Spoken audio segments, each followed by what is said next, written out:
where do you start? And so you get people here, it's like, okay, I know so-and-so's got an office supply store. I can find us some trash cans and a table. I can get some chairs. You know, maybe the church will loan us some chairs.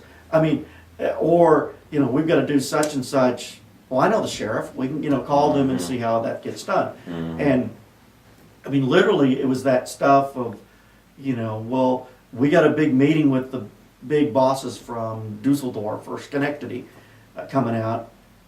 You know, oh, I know the barbecue place. I'll call them. I mean, we had a big meeting in Trent at the school. The first year it opened, it was 300 people, a trade fair. We used it as a convention center.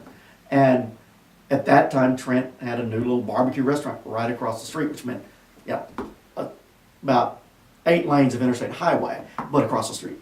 And so suddenly we were probably their biggest contract ever because we had them cater the trade fair, the convention business in Trent. There's only 300 people in Trent, and we had 300 people show up at the meeting. So since the Texas Pacific built the railroad, there probably hadn't been that many people in Trent on a day.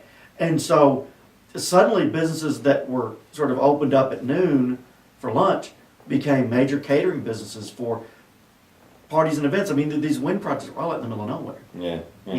You know, they're not in the city. They need like people who can Sweetwater. help them. They need people who, in every way, they need people who can help them. It's party tents. Right. It's the All high over school there. band gets to play there.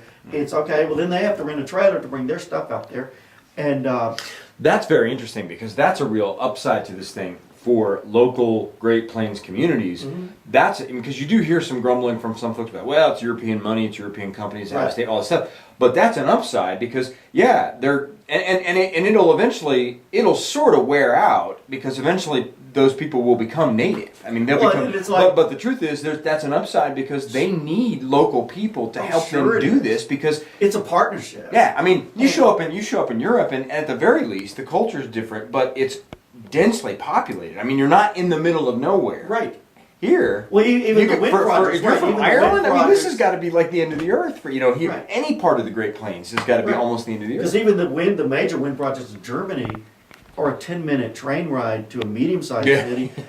I mean, Berlin's an hour away. I mean, right. you know, here an hour gets you to the next town at 12th hour. You know, so it's really close. And I think, you know, I've heard this sort of talk about the foreign companies. I'm like, those 1,100 jobs are here. Yeah. The $500,000 a year, $500 million. We get our M's and B's mixed up in there because we're adding more zeros than we used to.